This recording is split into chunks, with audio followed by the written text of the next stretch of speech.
işitilmez olsun ayak seslerim.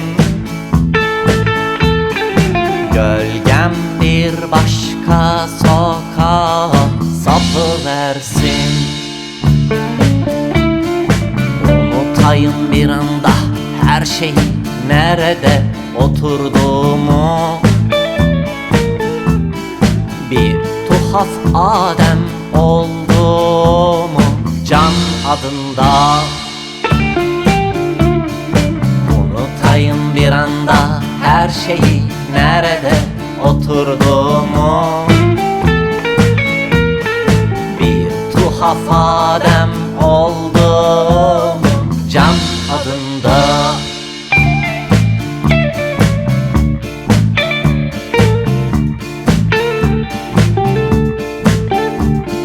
Aklım araya dursun başka kapılarda kısmetini. Ben bilmediğim sokaklarda bir başıma. Aklım araya dursun başka kapılarda kısmetini. Ben bilmediğim sokaklarda bir başıma. Gönlüm öylesine geniş, öyle ferah ki İlk defa görmüş gibiyim dünyayı.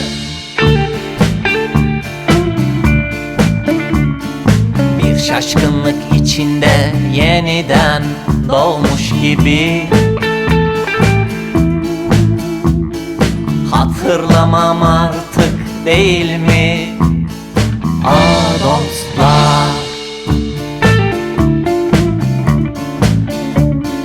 Bir şaşkınlık içinde yeniden doğmuş gibi. Hatırlamam